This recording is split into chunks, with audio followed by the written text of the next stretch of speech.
Одмондор шинжлэх ухаан танин мэдхүйн сувгийн Европ судлаач Зулаа болон Орлог судлаач Амина миний бие бэлтгэн хүргэдэг Бурхтын домог нэвтрүүлэг маань эхэлж байна.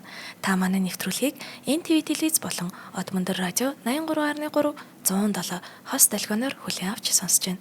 Нэвтрүүлгийн хамтран ажиллагчаар илүү ихийг илүү хялбараар ураатай Fresh Pack компани болон таны аяллыг бид урлая ураатай A-Star Mongolia компани маань ажиллаж байна.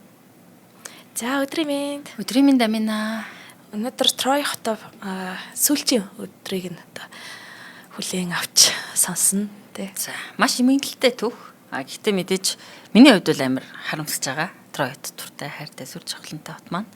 Гэхдээ яг домгийн маань үргэлжлэл яагаад тэгэхээр одоо бид нэр дөрөв дугаар ирсэн тий Трой хотойгоо талаар тэ маш олон бааtruуд дөрүүд байгаа. Энэ дөрүүдийн маань төгсгөл хэрхэн ирсэн одоо хэрхэн үргэлжилсэн талаар болон Трой хотын сүүлчийн өдрийн ярьж байгаа боловч бас тройчуудын үргэлжлэл хаана байгаа талаар үзэг сонсогчтойгоо хуваалцсанаа. За өнгөрсөн дугаар дээр бид нар ахинчуудтай грекүүд Башар аргатай Одиссей хааны зөвлөгөөгөөр модон морь бариад тэр модон морь дотроо өөрсдөө нуугдаж ороод арга зээл хэрэглээд Трой хотын амин зүрх Акрополис өндөрлөг дээр нь очиж байгаа талаар ярьсан. За тэгээд Трой хотынхан бол эргэлзээтэй байсан та ягаад грекчүүд ахинчуудын 10 жил үлээчээд ийм амархан буцчихв. Арга зээл хэрэгжилж байгаа даа гэж тийм айдсан одоо эргэлцсэн тэдний зүйлд хийсэн үлдээсэн моринд эргэлцсэн хүмүүс байсан. Харин нөгөө талд бол нөгөө бүгд баярлсан. Бидний сүр жавхланттай бат бөх хэрэм сайзыг буулгаж чадахгүй гэдгээ ойлгоод грекүүд сүүлээ мушгаад явлаа. Трой хотын яллаа гэж баярлж байсан хүмүүс байсан. Харин тэднэр дунд Сенон хэмээх грекийн талаар бид нар ярьсан тий. Тэр бол санаатаагаар Одиссей баатар албаар Сеноныг тэнд үлдээсэн байсан. Сенон яг нөгөө грекүүд миний толгойг би нөгөө тройчуудад тулсан болохоор миний толгойг цаазаар авах гэд байсан. Тийм учраас би үлдсэн. Тэгээд грекүүд бол энэ модон морийг та нарт нөгөө бэлэг болгон үлдээсэн юм байгаамаа. Афина охин тэнгэрийг тайтгаруулах гэж түүний сүр жавхлан гайхуулах гэж энэ гой модон морийг та нарт бэлгэлсэн гэж хэлээд харамсалтай Трой хотынхан маань түүнд итгэцэн. Тэгээд тэр аимшигт тахал Трой хотын сүрлийг өөртөө агуулж байгаа тэр модон морийг хот руугаа оруулаад хотынхоо Ская гэдэг Трой хотын өвд хаалган Ская гэдэг нэртэй Ская хаалгыг нээгээд өөртөө тэр аимшигт модон морийг хотынхоо сүрлийг өөртөө чирээд Трой хотынхоо төв Акрополис өндөрлөг дээр авчиад авчиж байгаа. За тэгээ Трой хотынхан бол өдөр шөнөгүй баярлсан. Өөртөөхөө ялтад баярлсан. Ахинчуудыг ялан дэглэснээр баярлаад бүгд ууж баярлаад тэмдэглээ согтуурхаад тэр модон морьд анхаарал хандуулахгүй байсан.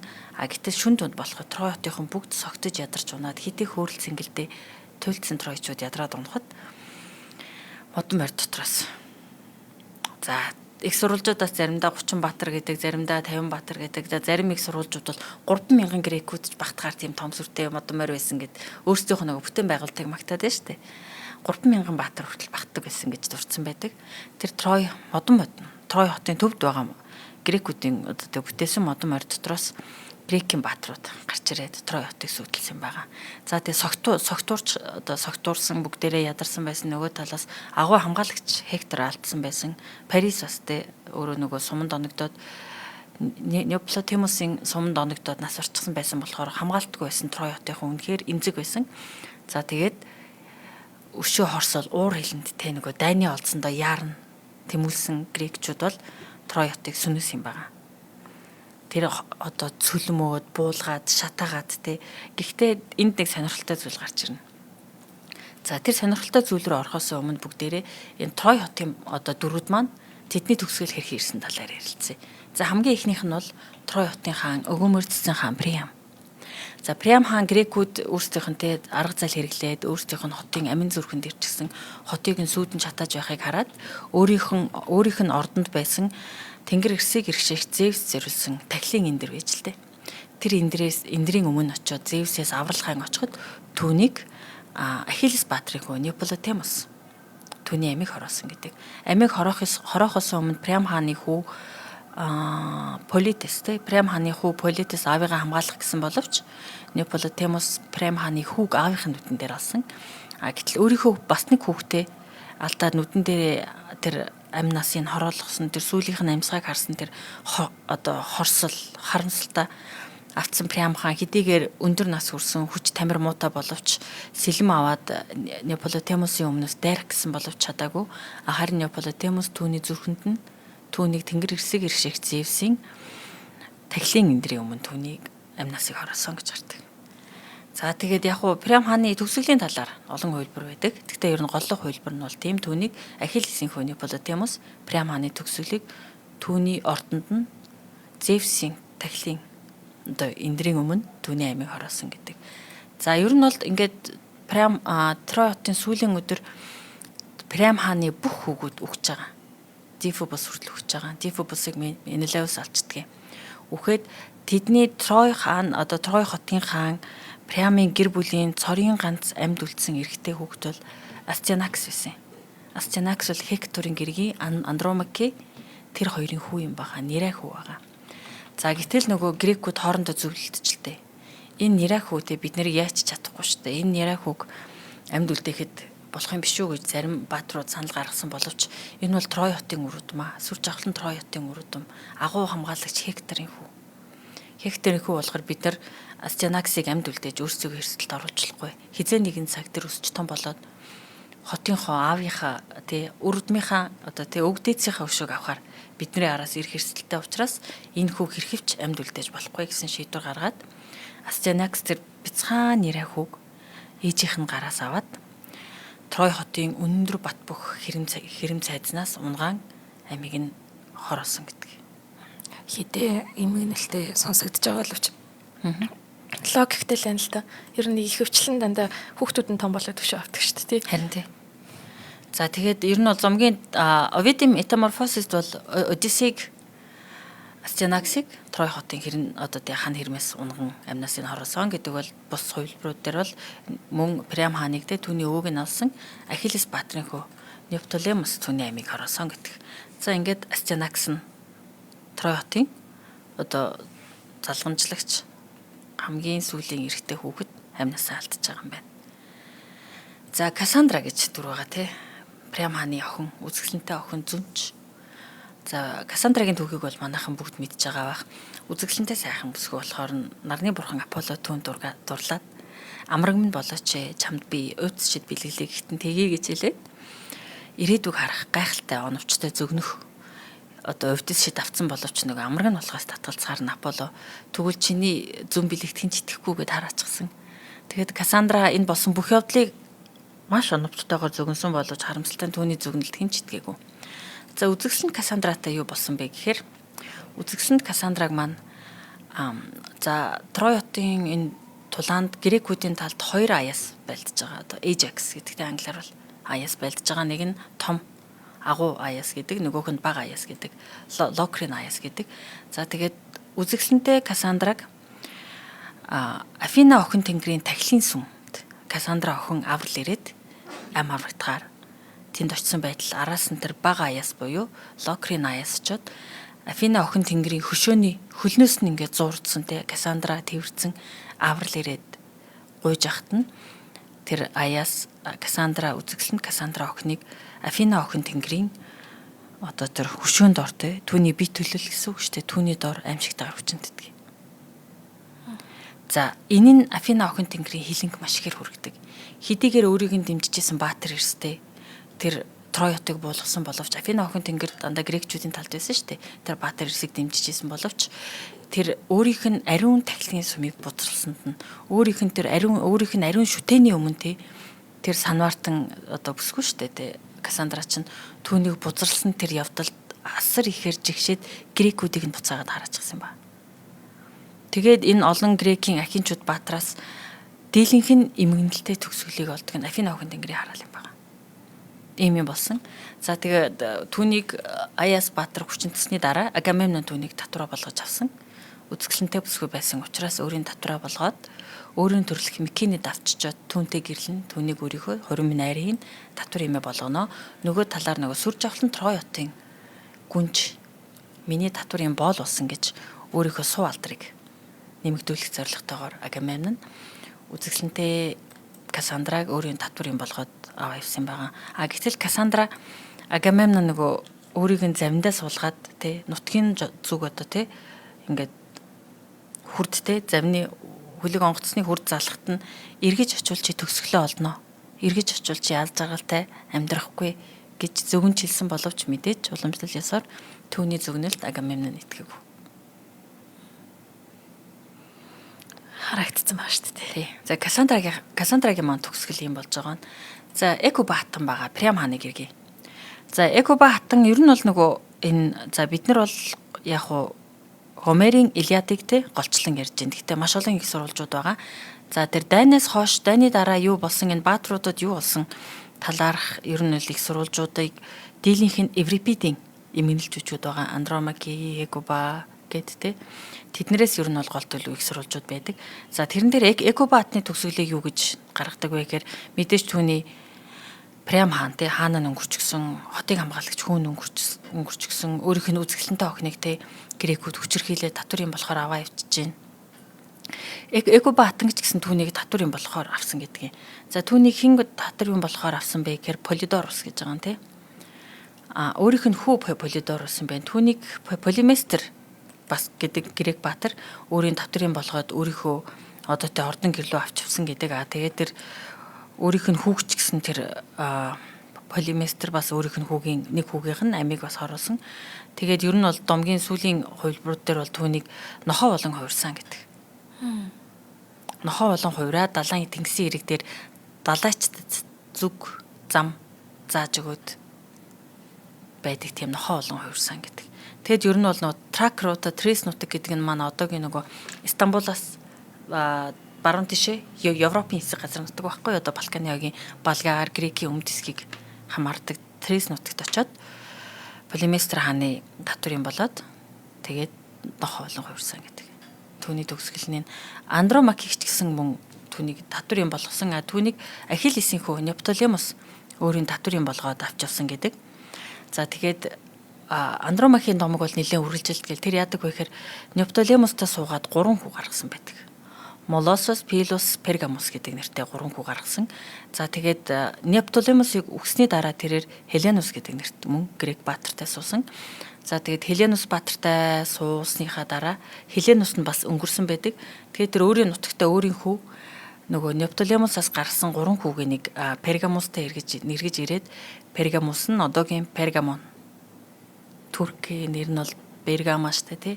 Пергамон хотын туурийг тавьж Пергамон хотыг үүсгэн бий болгосон агуу баатар болсон гэдэг. Андромаки маань түүх бол ингээд дуусж байгаамаа. За дараагийнхан за өмнөх дугаар дээр бол бид нар Парисыг өхүүлсэн шүү дээ тий. За Парисыг нас барсны дараа түүний ах Диофобостой Элен гэрэлсэн байгаа.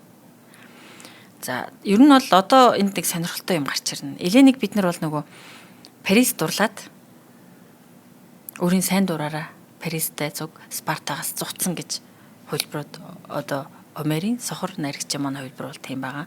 Гэхдээ Элений хувилбарууд нь айгүй олон их сурвалжууд байдаг. Тэгэхээр тэр сонин гой сонирхолтой сурвалжуудаас хаваалцъя.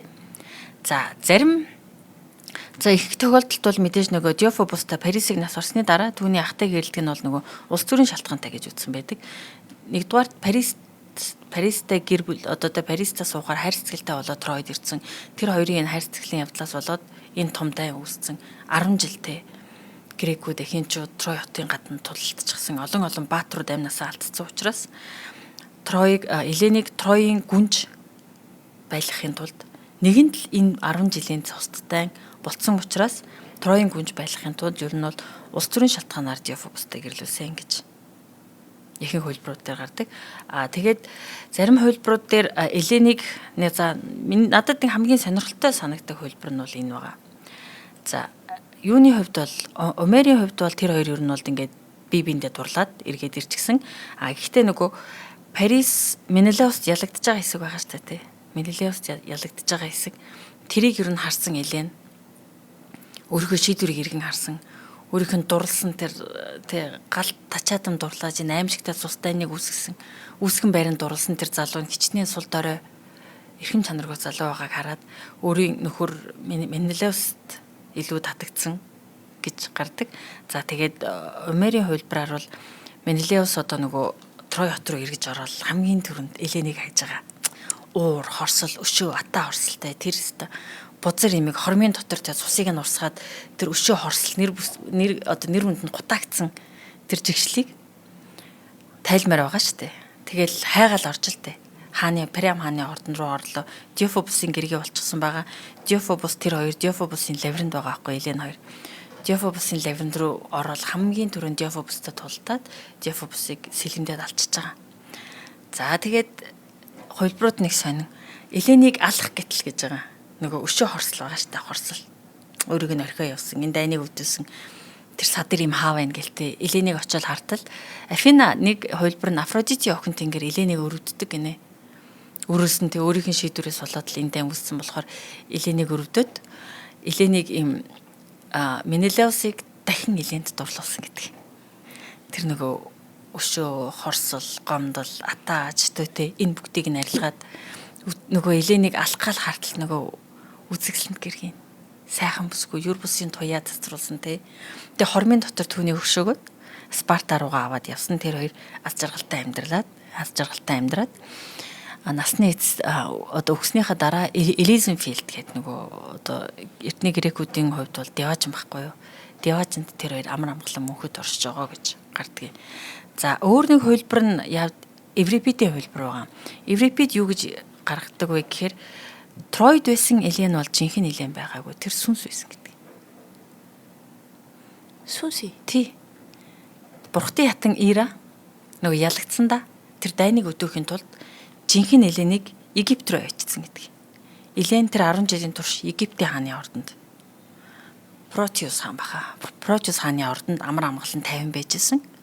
Харин Парисыг дагаж ирсэн. Паристай хамт Троид ирсэн. Тэр 10 жил Троид амьдарсан Елен бол жинхэнэ Елен биш. Тэр Бурхтын хатан Ирагийн бий болгосон сүкс өдр гэдэг.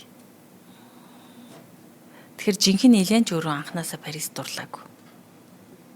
Гэтэл нөгөө өөрийг нь сонгоогүй тэр Парисыг Трой хотыг нуулгахын тулд одоо сүрүүлэхийн тулд Бурхтын хатан Ирагийн хийсэн арга гэж гаргадаг. Еврипидийн хувилбараар бол тэгээд Менелеус маань энэ 10 жилийн дайны дараа нутаг буцахдаа Египт руу очиод үзэсгэлэн гэргийгээ олоод тэгээд нутагтаа ирдэг гэдэг. Гэтэ тэр хоёр Египт 7 жил болдог. Нутагтаа эргэж ирсэн гэдэг хувилбар байгаа. Тэгээд нөгөө эртний түүхч Херодотус те түүний бас нэг хувилбар байгаа. За тэр нь яасан бэ гэхээр нөгөө Елен юунд байх та? Египт түүний хувилбараар Елен бас Египтэд байгаа юм л та. За тэгээд Египтэд байхдаа бол тэр Паристэй үнэхээр Еленийг бол хулгаалсан гэж байгаа.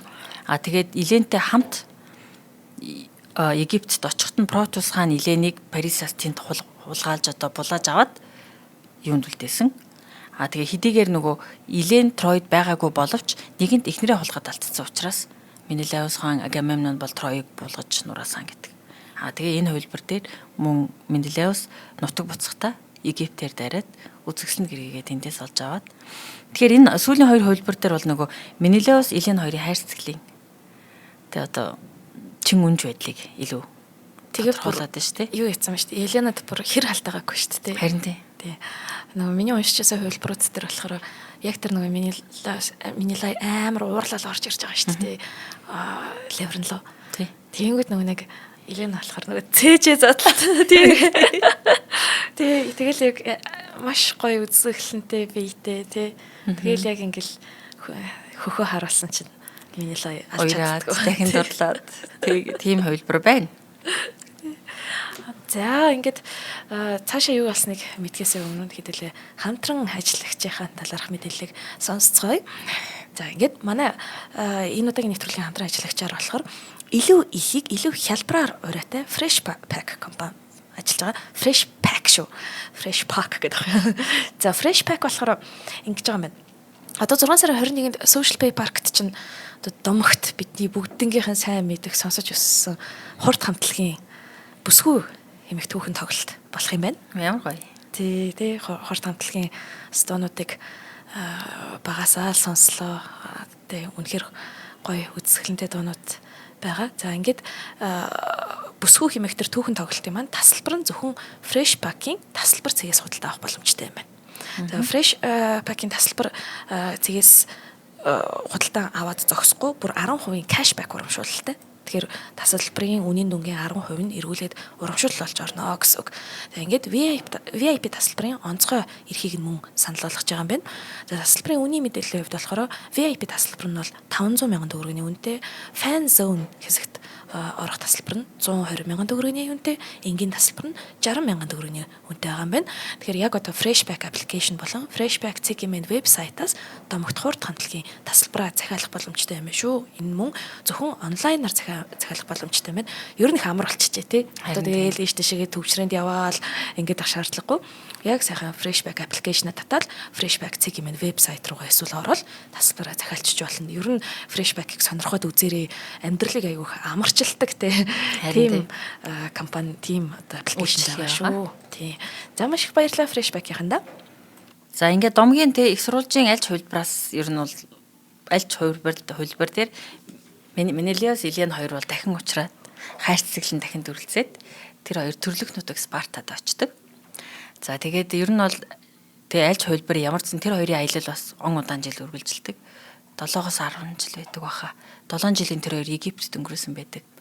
За Элен маань ер нь бол ингээд дуусч байгаа юм. Энэ Menelaos ч гэсэн 9 минут их нутагтаа очдог. За гэхдээ Menelaos-ийн төгсгөл бас сонирхолтой. Menelaos-ыг хэдийгээр нөгөө одоо ахинчууд грекчүүдээс их нутагтаа 9 минут очиж байгаа маш цөөхөн байхгүй юу? Тэгээ 9 минут очичоод амар амгалан урт удаан амьдарч байгаа нь бас цөөхөн. Гэхдээ Menelaos бол яг харахгүй грекүүдийн хувьд ч гэсэн энэ бол нөгөө ёс төртэй нэр хүндтэй баатар юм байна л та. Тэр бол зөв үзэсгэлэнт гэргийгээ авах гэж очсон. Үзэсгэлэнт гэргийг нь булаацсан. Эртний грекүүдийн хувьд нөгөө зочлох ёс гэдэг бол маш хүндлэх ёстой ёс. Гэтэл гэрт нь ирсэн зочин гичин үзэсгэлэнт гэргийг нь хулгайлаад явчихсан учраас тэр нөгөө өөрийнхөө нэр төрийг хамгаалах шаардлагатай. Menelaos-ийн үйлдэл ер нь бол эртний грекүүдийн хувьд бол ер нь бол зөв үйлдэл байсан. Түүнийг буруутгах зүйлүүд ер нь бол гардаггүй шүү дээ. Түүнийг Паристад тулдсныг нь хүртэл баатарлагаар тулдсан гэж дүрсэлдэг. За тэгээ Menelaos үзэсгэлэнт гэргийг аваад тэр хоёр өндөр наслаад нас орсныхаа дараа Элизенфилд буюу одоо эртний грекүүдийн хувьд бол Диожин гэн ойлголт байхгүй юу? Диожинд тэр хоёр мөнхөд оршиж байгаа гэж гардаг. Тэр Menelaos бол яа харахгүй одоо зүг баатар хэдийгээр ахинчуудын тулд бид нар бол нэг Тройчуудын талд байгаа шүү дээ. Ахинчуудын талд тулдсан ч гэсэн тэр бол яг л үзэсгэлэнт гэргийг авах гэж тулалдсан. Үзэсгэлэнт гэргийг авсан баатарээр ёс төртэй нэр хүндтэй баатарээр учраас тэр үснийхаа дараа Диожинд очсон байгаа. За дараагийн нэг сонирхолтой дүр бол Поликсена байгаа. За Поликсенагийн тухай би яг саяын 4 сурал дээрээ бол яриаггүй. Гэхдээ оны өмнө орсон Ахиллесийн тухай болон Трой киноны талаар юунууд дээр ярьжсэн. За Поликсена бол мөн Приам хаан Хеку баатан хоёрын үзэсгэлэнтэй охин юм байгаа. Тэр Поликсенагийн дүрийг ер нь нэг тийм чимээгүй, бодлогошронгүй, их олон зүйлийг эргцүүлж боддог тийм эмэгтэйгээр дүрслэлсэн байдаг. Тэгээ Трой кинон дээр Брисеисийн дүр гардаг тий. Брисеис гээд Ахиллесийн татвар юм.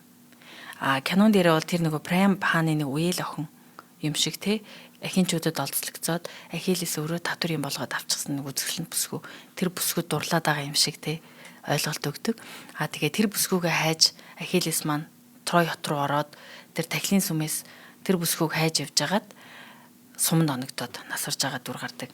Гэтэл миний хувьд бол нөгөө тэр кинон дээр гарч байгаа Брисеис дүрээр нөгөө энэ домог дээр гарч байгаа айгүй олон эмэгтэй дүрүүдийг нэг дүрээр гаргацсан байхгүй юу. За нэгдүгээрт Поликсенагийн дүрийг гаргасан байгаа. Алив зүйлийг бясалгадаг, боддог. Кинон дээр ч гэсэндээ те бурхтын талаар ярьдаг. Чи бурхтын талаар ингэж ярьж болохгүй гэдэгтэй итгэл үнэмшилтэй эмэгтэй дүрээр гаргасан байдаг.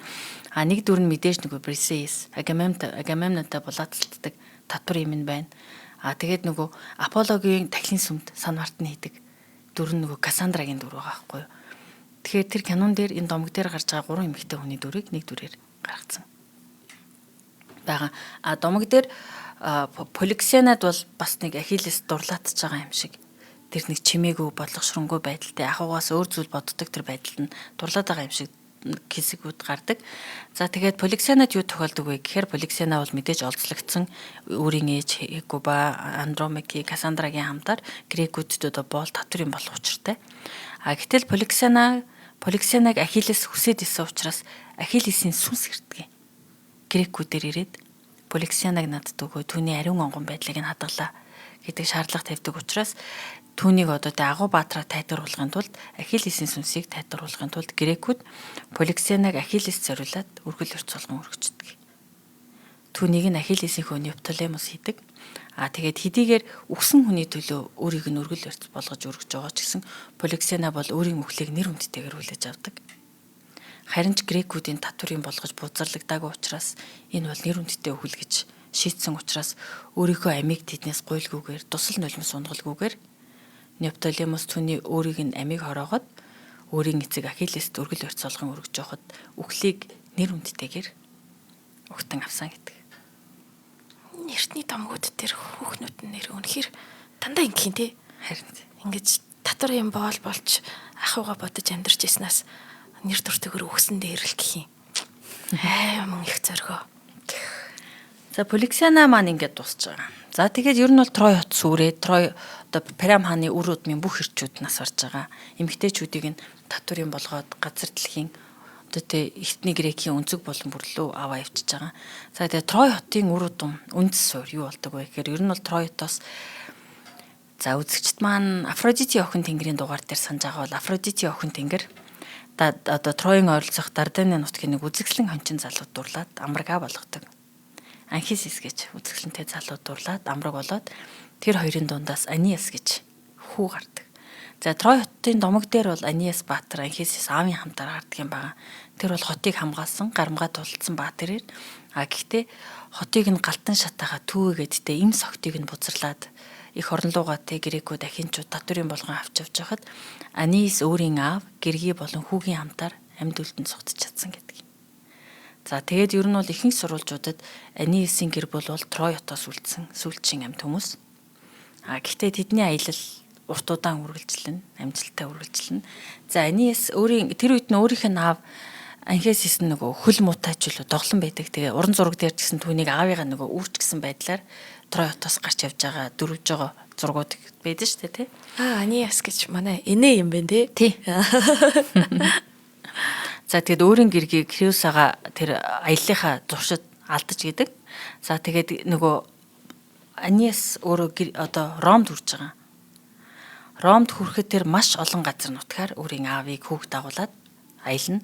Тэр аяллалын туршид түүний аав нь нас барна, гэргийн нас бардаг.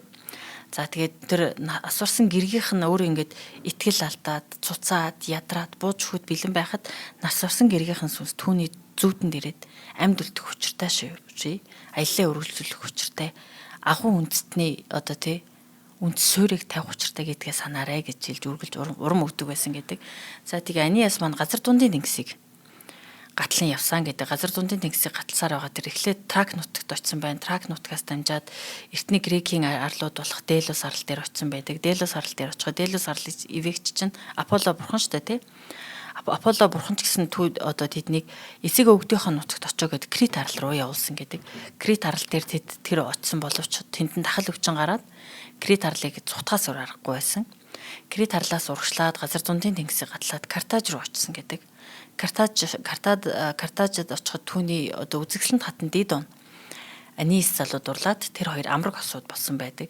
Гэтэл амраг хосууд болоо тэнд амар амгалан байж атал бурхад Аниаст түүний зүйтэнд ирээд агуу үндэстний үндсийг тавих учиртай гэдгээ санаарай аяллаа үргэлжлүүлгээ зөвлөсөн учраас хэдийгээр хүсээгүй боловч тэр Картаж болон үзэсгэлэнтэй хатан Дидогоо орхиод явсан.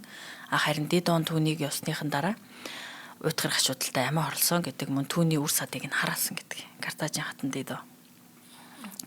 За тэгээд Аниас маань Картажаас үргэлжлээ Сицил арал дээр очсон байдаг. Тамийн ертөнцид очсон байдаг. Аавыгаа ч гэсэн тэрээр одоо оршуулсан. Аав нь нас бараад тэгээд явсаар байгаад Италид ирээд Италид ирснийхаа дараа тэрээр Италийн хаан Латинус гэж байгаа Латинус хаантай одоо тий холбоо тогтоогоод түүний охин Лавиния гэдэг үзэсгэлэн тохинтой Латинус хааны үзэсгэлэн тохин Лавиниатай гэрлээд Лавиниум гэмэх хотыг бий болгосон байгаа. За энэ нь тэгээд Тройчуудын одоо тий үндэс усаг эртний нутгийн латин нуттай нийлүүлээд Ромчуудын үндэс суурийг тавьсан байгаа. Яг нэг Ромчууд хэдий грекчүүдийг эзэлсэн боловч соёлынхаа хувьд те оюун санааныхаа хувьд яг грекийн соёлт бол соёлын зөөлөн бодлогод бол автчихсан дурсдаг шүү дээ тий. Тэгэхээр би яг бас бодоод байгаа байхгүй энэ грекчүүд Энеийн тухай домгийг яг бичихтэй яг өөрсдөө л ер нь бол бид нар яг үндсэн суурь юм шүү гэдэг шүү дээ. Чинь бид нар юм шүү гэдэг ойлголт өгöd нь шүү тий. Тэгэхээр энэ домгийн дагуу Ромчуудын үнд суурь нь Трой хотын үргэлжлэл Афродите охин тэнгэрийн үр сад юм байна. Гайхалтай. За ингээд хоёр дахь хамтран ажиллагч хэлээ. Хамтран ажиллагч маань таны аяллыг бид Урлын Евратай A-Star Mongolia компани байна. За A-Star-ийн болон од мөндрийнхэн юу хийх гэж байна вэ? За энэ сарын 6 сарын 25-наас 7 сарын 2-ны хооронд A-Star аялын компани од мөндртэй хамтраад од мөндрийнхэнтэй аяллаа зохион байгуулж байна. Энэ удаагийн аялал маань зүүн өмнөд Аз руу явна. За тэгээд гайхалтай энэ аяллаа хамгийн тухтай зүйл надад таалагдж байгаа нь бид нэр Улаанбаатараас Ханой руу шууд нисчих юм байлаа. Дамжиж нисэх гэж хэцүү гэдгийг бид нэр өмнөх аяллаараа ойлгосон. Тэгэхээр Ханой руу шууд нисчихнэ. За тэгээд аяллаа турш бид нэр Дэлхийн ЮНЕСКОгийн соёлын болон байгалийн өвд бүртгэгдсэн 6 үзэсгэлэнтэй газраар аялна. Энэ аялал нь бол зөвхөн нөгөө байгалийн үзэсгэлэнтэй газраар аялахаас гадна гайхалтай соёлын аялал байх болно. Учир нь энэ аяллаа турш бид нэр Вьетнам болон Камбож гээд зүүн өмнөд Азийн маш эртний соёлтой, өвөрмөц соёлтой гайхалтай улсуудаар аялах юм байна. Тэгэхээр Ханой руу бид нар очичоод Ханойд нөгөө Халуун болон гэж те байгалийн үзэсгэлэнтэй гайхалтай тогтцтой 1600 орчим шохон чулуун харлуудаас бүрдсэн гайхалтай үзэсгэлэнтэй газраар очин тэнд усан онгоцоор аялан заваар аялна. За тэгээд Ханойдоо бид нар буцаж ирээд Ханойгоосоо бид нар Анкор Ват руу шууд нисэх юм байна. Сiem Reap гэдэг ойролцоо хот руу. За тэгээд мэдээж Анкор Ватыг үзэн дэлхийд дээрх хамгийн том шашны байгууламж цогцлбор тий. Гайхалтай Анкор Ватыг үзнэ, Кохкерийг үзнэ, эртнийтэй Кхмерчүүдийн бүтээн байгуулалт шүү дээ тий. Тэрнтэй үзэж танилцсан. За тэгээд Камбожуудын ахуй соёлтой танилцсан. Амтд хоолыг нь зооглоно бид нэр. За тэгээд Ханой руугаа буцаж ирээд бид нар Ханойдоо байжгаад нөгөө Skull Island гэдэг King Kong киноны зураг авсан. Тэр гайхалтай бас байгалийн цогцлбороор аялах юм байлээ. Тэгэхээр энэ аяллаар бид нар гайхалтай байгалаар аялна. Сонирхолтой соёл ахуйтай танилцсан. Тэгээ мэдээж амттай сайхан хоолууд идэнэ. Сэтгэл тогтлон хүлээж байна. Тэгээ энэ аялалд манай хөтлөгч Заяа явна, би явна. За тэгээ манай хөтлөгч Уран Чимэг болон манай эфирийн найруулагч Гомбо хот мөндрөхнөөс явах юм байна. Тэгэхээр үзэгч сонсогчдоо бидэнтэй цуг нь гайхалтай сонирхолтой аялалд хамт аялахыг уриалж байна. Камбож үнэхээр гоё юм бэлээ. Төсөөлшгүй. Би чинь Камбож гэхээр зөв нь нэг зүүн өмнөд Азийн улс орнуудыг бодохоор за магадгүй хөгжлөн тийм амар өндөр биш гэдэг ч юм уу тийм стереотип буюу хэвшмэл ойлголттой байгаад байдаг. Гэтэл яг нүдээр очиод үзэхэд тэр соёл тэр нөгөө хөгжил өндөр биш гэдэгтэй биш юм бэлээ. Тэд нар ингээд амьдралыг ойлгож байгаа тэр философи юмыг хүлээж авч байгаа өдөр тутмынхаа байгаа зүйлдээ баярлж байгаа үнэхээр гоё эерэг тэ суралцмаар их гоё арт түмэн санагдсан.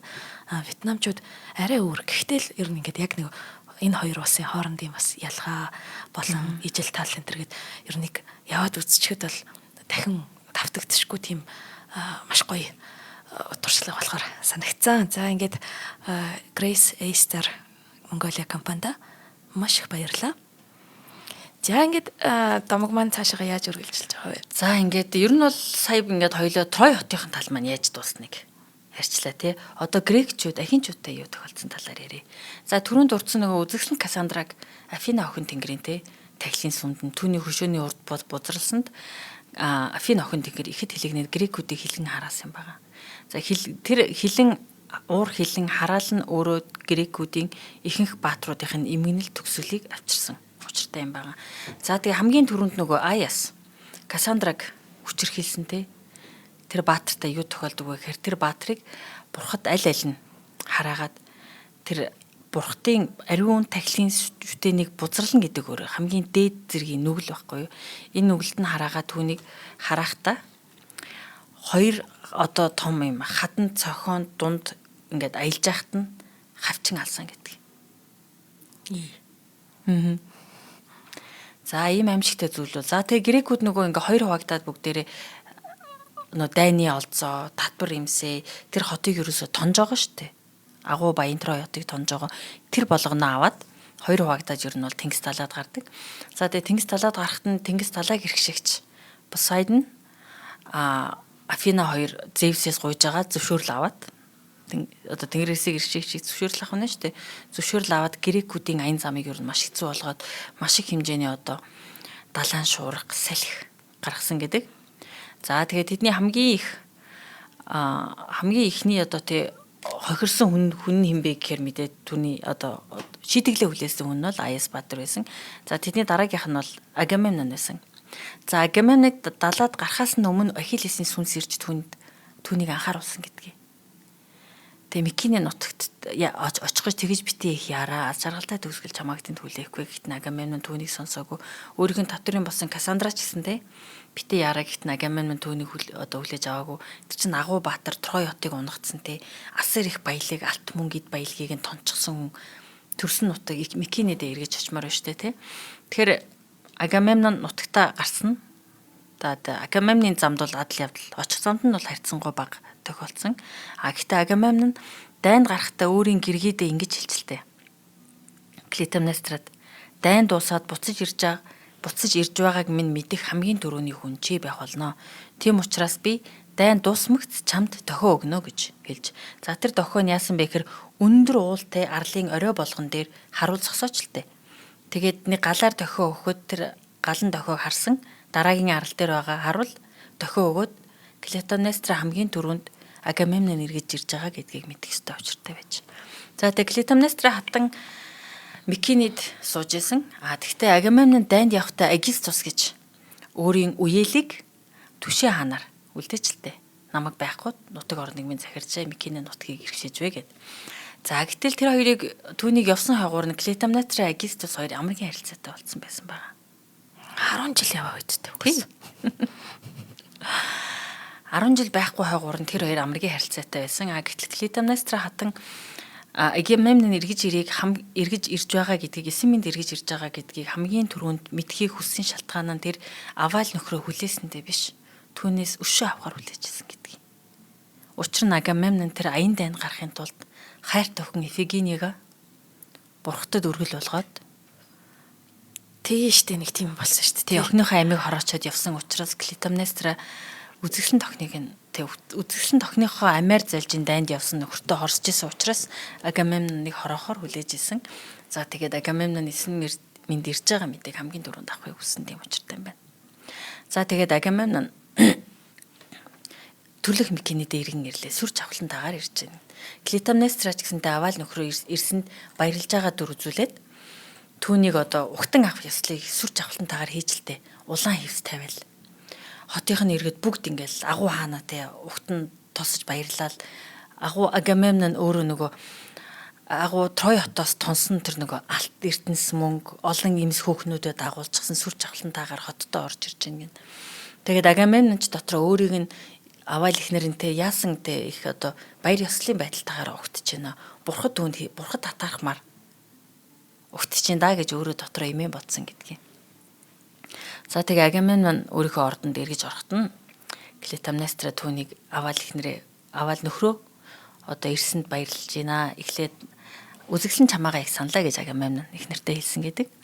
За тэгээд Агамемнон усанд орох гээд усан твчэнд орохт нь түүний домгийн хувилбаруудаас хамааран зарим хувилбарууд бол Клитемнестра өөрөө Агамемныг хороосон гэдэг. Зарим хувилбаруудад бол Агистус түүний амраг нь Агамемноныг хороосон гэдэг. За тэгээд нөгөө Агистус нэгдүгээрт Клитемнестрагийн амраг байсан учраас Агамемноныг хороосон гэж байгаа боловч тэр хоёр үеэл гэсэн штэ. Агистусын аавыг нь Агамемнон хороосон түүхтэй юм байна. Тэгээд өшөө хорсол байсан учраас бас ер нь бол их олон өшөө хорсол давтсан байсан учраас Агамемнон орсороо нийлсэн байж тээ бараг тий. Тэгээд Агамемноныг усанд орж явахт нь дээрээс нь тор шидэд хөдөлж өөрийгөө аврах чадваргүй болохт нь хороогансан гэдэг. За тэгээд их сурвалжууд бас өөр энэ дээр. Зарим их сурвалжууд дээр Агамемнон Клитемнестра хоёр хүү охин хоёртой байсан гэдгийг. Электра гэдэг охинтой, Орестос гэдэг хүүтэй. Тэр хүү охин хоёр Агистус Клитемнестра хоёр нийлээд аавыг нь хэрхэн алж байгааг хартсан гэж хувилбарууд байдаг. За тэгээд юу болохыг харсан Электра том охин нь өөрийнхөө дүүг цутаалгасан гэдгийг. Яагаад гэвэл аавыг нь алсан юм чинь аавынхын хүүтэй Орестос өөрийнх нь дүүг Агистус хаан алах юм байна гэж итгэсэн учраас дүүгээ амьд үлдээл гэсэн цухтаасан гэдэг. За тэгээд Агамемнон хаан үгсний дараа мэдээж Клетимнестра хатан Агистус 2 Микинийг захиран суусан. За тэгээд олон жилийн дараа 12 жилийн дараа баха Орестос нас биеийн түрээд эргэж ирээд аавынхаа өшөөг аваад Агистусыг алаад мөн өөрийн их Клетимнестраг алсан. Гэдэг. Гэтээ Орестусын домог нь өөрөө тусдаа маш сонирхолтой домог л доо. Тэрэн дээр нөгөө эхийг алсан. Учраас Орестусын шүүх гэж болж байгаа. За тэгээд тэр нөгөө эртний грекүүдийн хувьд нэг сонирхолтой асуудлыг шийдэх гээд байгаа нь юу гэхээр эхийг алах өөрөө нүглүү гэдэг. Гэтэл нэг талаар нөгөө их нь аавыг нь алсан учраас энэ бол өшөө авч яана, аавынхаа өшөөг авч яана гэдэг зөвтгөх одоо тал байгаа. Нөгөө талд хүн ер нь эхийг ална гэдэг зөв үү? Ямар ч нүгэл үлдсэн бай. Өөрт нь амь хайрлсан хүнийг алах нь зөв үү гэдэг юм. Эртний грекүүдийн нэг философийн асуудлыг хүндсэн ийм сонирхолтой домог юм байгаа Орестос. За ер нь бол Агамемнон ингээд дуусч байгаа. Тэ үзэгчд сонсогчд маань өөрсдөө сонирхол Орестосын домгийг өөрсдөө сонирхоод үзэж болно. Маш их баярлалаа.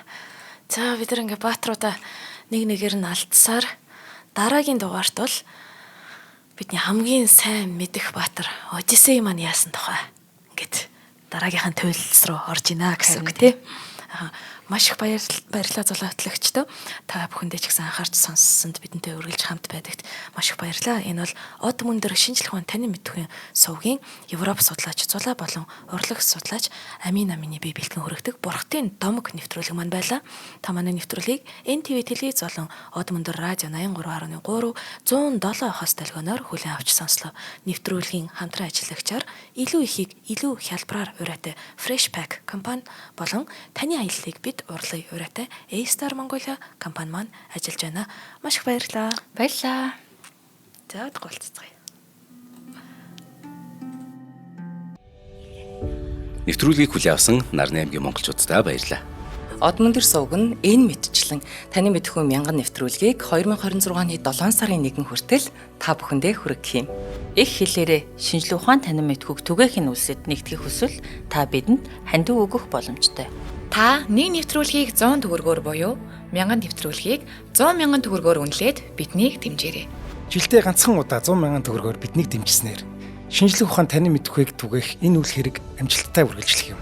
Од мөндөр нэр дээрх Худалдаажлын банкны данс байгаа 4191 тэг 4518. Та 100 мянган төгрөгөөр шилжүүлэхдээ гүйлгээний утга дээр нь өөрийн нэр болон утасны дугаараа заавал бичээрэй. 100 мянган төгрөг хандалснаар Од мөндөр сувгийн алтан гишүүн болох юм а. Шинжлэх ухаан танин мэдхгүй Монголд ялах болтугай.